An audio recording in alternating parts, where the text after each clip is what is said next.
In landscape photography, when the snow arrives, it's the stuff we really get excited about.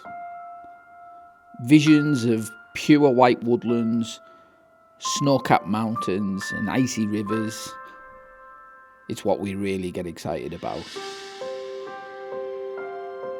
The reality, however, is panic. Panic that you don't know where you're going to shoot.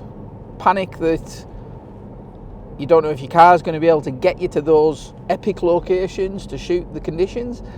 And then panic that the conditions aren't going to last. Now, the third one, for certain, is going to be the case, because here in the UK now, we get these snow flurries that come through like this one for a couple of days and then it melts again. So I'm out today just chasing the snow basically, and I'm just going to react to what's in front of me. I've got no plans. I suspect I'm going to have to keep it, well, I know I'm going to have to keep it low level because basically these showers are on for the day and there's zero visibility of above about 100 meters. So it could be woodland again. I'm turning into a woodland photographer on this channel by accident more than anything else, but that's what we've got at the minute. So I'll always just react to the conditions that I'm presented with and make my choices based off that basically. So we're just going to have a little drive out. I'm driving eastwards at the minute. Where I'm at on the coast, it's just a little bit warmer, and we did have some snow this morning, but it's turning to slush over there now. But having driven just half an hour inland, this is all falling as snow now, and as we're rising up on the A66 above Keswick here, everything's coming down as snow. So it looks very promising, but I don't know what my plans are at the minute. I'm just going to have a drive around and see what I can come up with.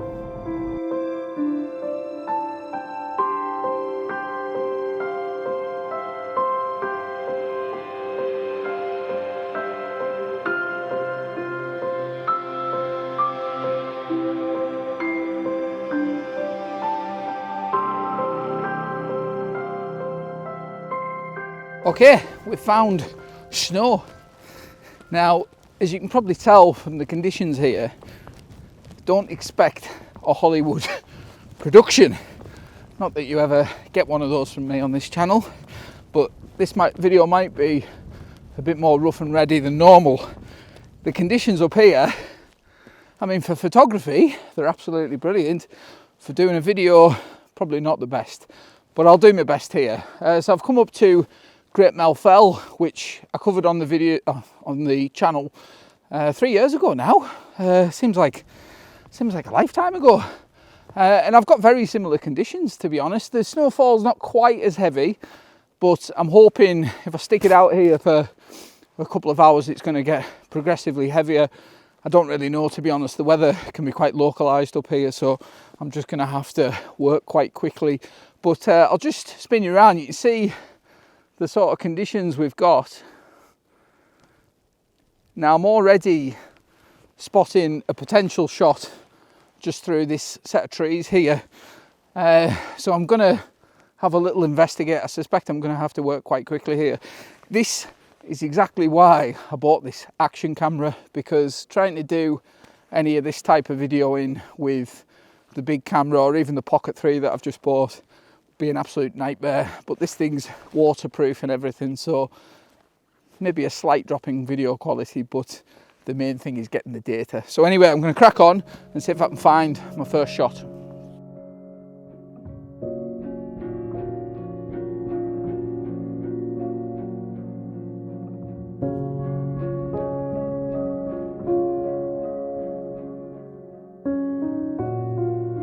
So just while I'm walking through this lovely little tunnel of trees here, I just thought I'd talk you through my kind of process a little bit. You can see here that I'm facing away from the wind, and I'm looking for compositions where the snow is caking that side of the trees. You don't really want to be shooting the other way towards the shadow of the tree, because from this side the snow is giving that little bit more definition. Now, there's some really nice single trees up here. The only thing with those is I do kind of find shooting the single tree a little bit, I don't know, a little bit easy, to be honest. It feels like an easy option anyway. I may shoot one of those over there, but I think I'm going to head a little deeper into the wood here and just see if I can find something a bit more complex. I don't think these conditions are changing too much for the foreseeable, so I think I'll have enough scope to get back out here if I can't find anything. But I think for the time being, this little area here has got a lot of potential, so I'm going to go and investigate.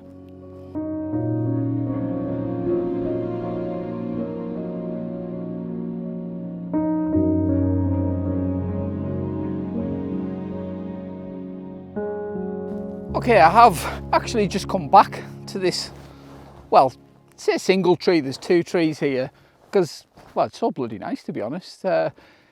Nothing much to this shot, to be honest. The only kind of technical issue is just making sure that they're not too far apart from each other, and I've had to just get a little lower to the shot just to make sure that the second tree in the background just fits nicely under the first tree. The snow's coming down a little heavier now. I'm shooting all these handheld because, to be quite honest, I can't be bothered faffing with a tripod here, and I've got enough light here to be able to shoot them all handheld comfortably and get a fast enough shutter speed.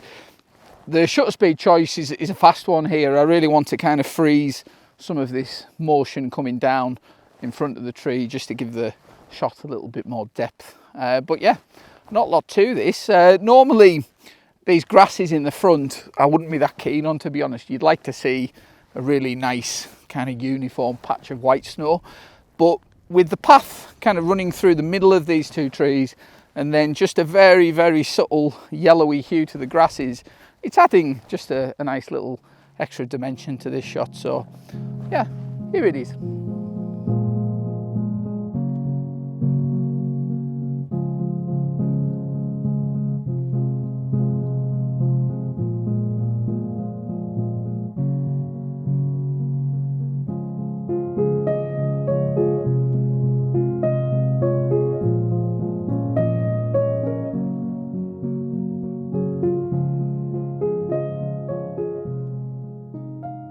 Right, so I found a really interesting tree here. I thought this was going to be a bit of a throwaway shot, to be honest, but having kind of looked at it a little longer, I think this works pretty well. The snow's coming down really heavily now, which is absolutely great.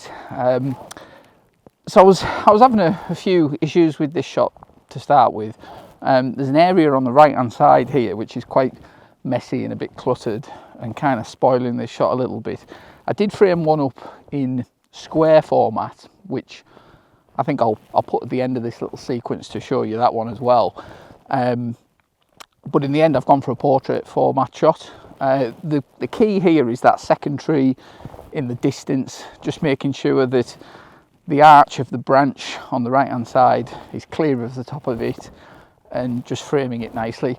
When you've got a shot like this, it's also key to consider your focal length. It's easy to just rock up with the first focal length that you've got and just work with that. I've been going back and forwards quite a bit here to try and get the right sort of perspective. There's different ways you could shoot this. You could go way back and zoom right in and get that second tree a bit more prominent, and then you could also go ultra wide and get right under this tree, because we've got a nice blank sky behind us now, and have the smaller tree a bit further back and the main tree more dominant. I've gone for something a little bit more in the middle, where you've got that second tree not intruding on the first one, but just enough that you can see a bit of detail there. Now, as I said, this snow's coming down really nice now. So I've been shooting these shots handheld at about 400th of a second, and I'm finding that's about the sweet spot to just show some of this snow coming down. But anyway, I'll stick this on the screen. This looks pretty lovely. I've just bumped into Rod Island here. It's just a bit further up the track. We've both had the right idea here. We've really looked out with the conditions, so hopefully a couple of hours here of some good shooting. So anyway, here's the shot.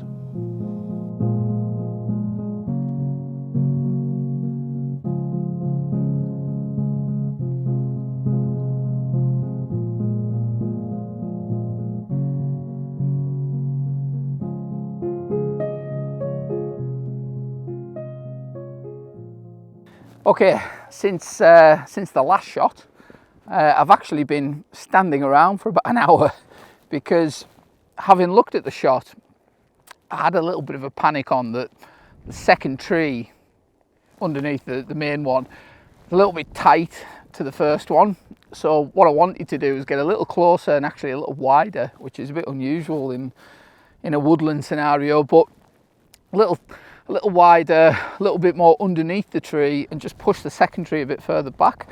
The problem I had was that the nice squall that came through when I shot it the first time disappeared, so I had to wait around a good amount of time there just for another one to come through and soften up the background, because when that wasn't coming through, there was an awful lot of distracting branches behind the main tree. So anyway, I've reshot it. I don't know if it's any better or not. I've come a little bit further up the path here. Now this is a little set of trees that I've had my eye on for a little while, but there's an area just at the bottom of this set that's a little bit untidy, and to be honest, the closer you get to it, the harder it is to shoot, because that untidy area ends up being quite dominant. So I've kind of walked all the way around it and decided that actually shooting it from much farther back at about, I don't know what it is, about 150, 200 millimeter, and just kind of lessening the impact of that cluttered area is helping a little bit. Now, the easiest thing, I don't know if I was saying before about single trees, but the easiest thing for me to do in this scenario is just come up here, find a load of single trees and just shoot portraits of single trees. Now I did do one earlier, but it doesn't really grab me off an awful lot. What I'm trying to do is find unique shapes and interactions between the trees. Now that copse over there, while it's not perfect, I think it's got a bit more to it than perhaps just going and shooting a single tree in isolation. So what I've just been doing is shooting at a really nice fast shutter speed, about 1,000th of a second, up my ISO up to about 800, and going in nice and close, and it just being a nice study of all the different shapes and textures there. There's a subtle hint of sort of reddy coppery brown in the trees as well, which is going to help this a little bit. Now, as I say, compositionally, bit of a compromise, but I think this tells a better story of the trees up here than perhaps just going and finding a single one on its own. But anyway, here it is.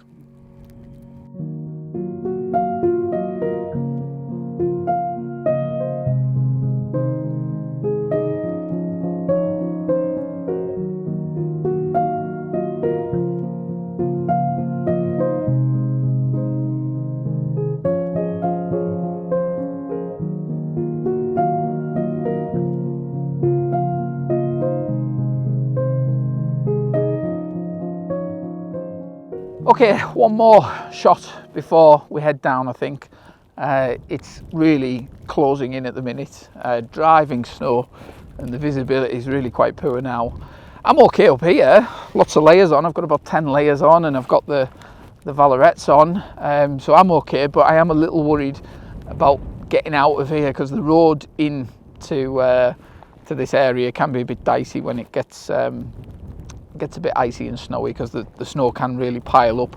Great Mell Fell up here is about 500 metres, so you're at a fair amount of elevation already, and yeah, I don't really want to get trapped here on a cold winter's night. But one more shot before we go. This path that I walked up, it's a bit of an obvious shot, but now that the background's really softening up with this driving snow, I think it's worth taking one anyway. A little bit of a wider shot, and just shows off the slope and the way these trees are wind blown, and it shows the kind of harsh environment that it can be up here in winter.